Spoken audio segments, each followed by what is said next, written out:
இன்றே டவுன்லோட் செய்து உங்கள் ஃபேவரட் ஷோக்களை என்ஜாய் பண்ணுங்க. நான் தனி ஆளா இருந்தா கூட பரவாயில்ல, இப்ப ஊர் தலைவரா வேற இருக்கேன். அதனால எனக்கு பிடிக்குதோ இல்லையோ சில விஷயங்களுக்கு வளைஞ்சு கொடுக்க வேண்டியதா தான் இருக்கு. எப்படியோ அவன் நினைச்சது நடக்க போகுது. ஒவ்வொரு தடவையும் தோத்துக்கிட்டே இருக்கும்.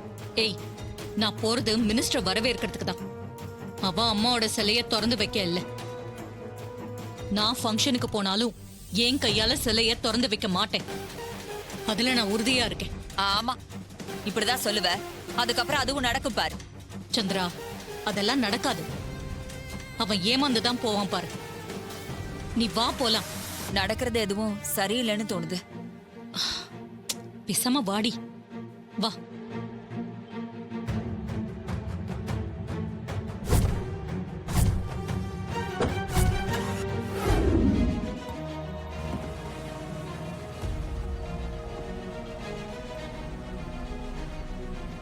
என்னடி ஆச்சு?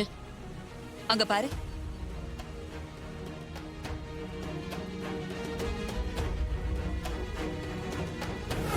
பாத்தியாக்கா, ஊர் முழுக்க போஸ்டர் ஒட்டி இருக்கு. இதெல்லாம் கூட அவன் ஏற்பாடாதான் இருக்கும். எனக்கு என்னவோ சிலையும் உன் கையால திறக்க வச்சிருவானோன்னு பயமா இருக்குக்கா. ஏய், அவன் கிரிமினல் தனமா என்ன பண்ணாலும் இது மட்டும் நடக்கவே நடக்காது. இந்த விஷயத்துல அவன் மூக்கொடைஞ்சுதான் போறான். நீ கவலைப்படாம தைரியமா இரு. என்னமோ நீ சொல்ற, நானும் நம்புறேன். பாக்கலாம் என்ன நடக்குதுன்னு. என்ன மீறி அங்க என்னடி நடந்துரும்? புலம்பாம இரு. அம்மா, நீங்க வந்தது எங்க எல்லாருக்கும் ரொம்ப சந்தோஷமா. நான் வரணும்னு ஊர் ஜனங்க எல்லாரும் வந்து கூப்பிட்டாங்க. ஊர் ஜனங்க வார்த்தைக்கு நான் எப்பவுமே மரியாதை கொடுக்கறவ. அதனாலதான் வந்தேன். அம்மா, நீங்க உட்காருங்கம்மா. இல்ல, பரவாயில்ல. என்ன மவனே, மருமக வந்திருக்கா? ஏன் மவனே, நேத்து நீ போன் பண்ணி சொன்னல? சித்தப்பா சொன்ன சித்தப்பா, நீங்களும் தானே பக்கத்துல இருந்தீங்க. ஆமா, நான் போன் பண்ணி சொன்னதையும் மீறி அவ இங்கேயே வந்தான்னு ஒண்ணுமே புரியலையே. பிசினஸ் எல்லாம் எப்படி போகுது ஆனந்த்? நல்லா போயிட்டு இருக்கு மேடம், ஒன்னும் பிரச்சனை இல்ல. பெத்து வளர்த்த அப்பா அம்மாவை அவங்க வயசானதும் பிள்ளைங்க மறந்துடுவாங்க, இல்ல கண்டுக்காம விட்டுருவாங்க. ஆனா நீங்க அம்மா இறந்ததுக்கு அப்புறமும் அவங்க ஞாபகமா ஆதரவற்றோர் இல்லம் கட்டி அதுல எப்பவும் அன்னதானம் போடணும்னு நினைக்கிறீங்க. அதோட உங்க அம்மாவோட சிலையும் திறக்க போறீங்க. இந்த காலத்துல இதெல்லாம் ரொம்ப பெரிய விஷயம் கார்த்திக். உங்களை நினைச்சா எனக்கு ரொம்ப பெருமையா இருக்கு. Thank you ma'am. ஆரம்பிச்சிடலாமா? அம்மா, பூஜையை ஆரம்பிச்சிடுறேன். ஓம் கணானாம் த்வா கணபதிகம் அவாமஹே கவிம் கபீனாம் உபமஸ்திரவஸ்திரமம். சாமுண்டீஸ்வரி, யோசிக்காதீங்க. நீங்களும் வந்துதான் சிலை திறப்பு விழா பண்ணி ஆகணும். அவங்க யாரு? உங்க சம்மந்தி தானே. அவங்க சிலையை திறந்து வைக்கிறதுக்கு எதுக்காக யோசிக்கிறீங்க? அம்மா, மினிஸ்டர் அம்மாவே சொல்லிட்டாங்க, நீங்களும் போய் சிலையை திறந்து வைங்கம்மா. உங்க மருமக ஆசையை நிறைவேற்றுங்க.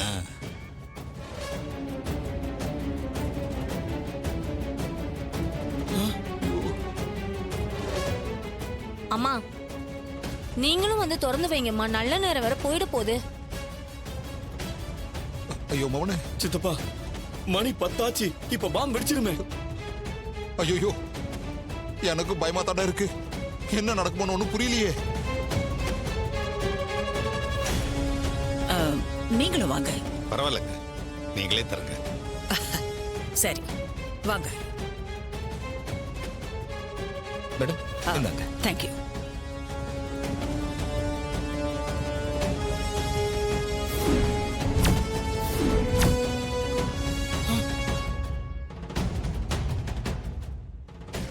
ஐயோ, முன்னாடி செத்து போயிட்டா.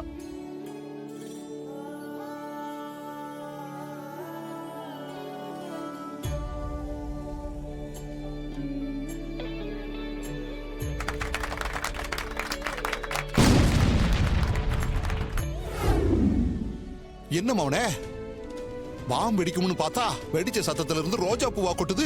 என்ன நடக்குதுன்னு ஒண்ணுமே புரியலையே. அதான் சித்தப்பா, எனக்கு ஒண்ணும் புரியல. எப்படியோ என் முன்னாடி எதுவும் ஆகல, ஆ, ஆ, அது போதும் எனக்கு. ஆமா மவனே, மருமக எப்படியோ தப்பிச்சிட்டா, அது வரைக்கும் சந்தோஷம். அக்கா அவன் நினைச்ச காரியத்தை சாதிச்சுட்டான் பாத்தியா? நீ வீரப்ப திறந்து வைக்க மாட்டேன்னு சொன்ன, இப்ப என்ன ஆச்சு? ஏய், நானே செம கடுப்புல இருக்கேன். நீ வேற குத்தி காட்டுறியா? என கார்த்தி, செல திறப்பு விழா நீங்க நினைச்ச மாதிரி நல்லபடியா நடந்துருச்சு. இப்போ சந்தோஷம் தானே? உங்களோட இந்த பிஸி ஷெடியூல்ல நாங்க கூப்பிட்டதை மதிச்சு வந்ததுக்கு ரொம்ப சந்தோஷம் மேம். நாங்க இதை என்னைக்கும் மறக்க மாட்டோம். அரசியல் டென்ஷன்ல இருந்து இந்த மாதிரி ஃபங்க்ஷன்ஸ்க்கு வர்றதுதான் எங்களுக்கு சின்ன சின்ன சந்தோஷம். அத கொடுத்த உங்களுக்கு நான் தான் நன்றி சொல்லணும்.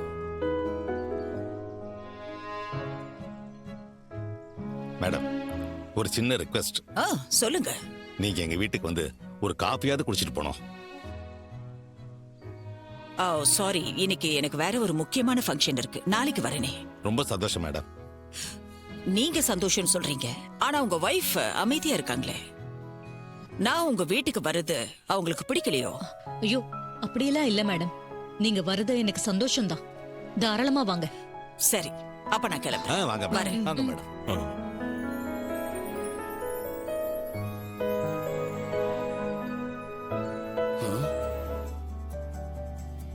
வணக்கம்மா, ஆ. இந்தாங்க காஃபி எடுத்துக்கோங்க. தேங்க்யூ.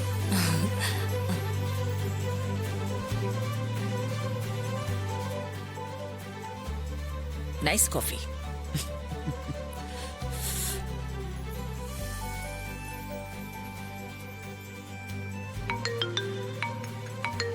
Excuse me. வணக்கம் மேடம், நான் ஜோசியர் பேசுறேன் மேடம். சொல்லுங்க.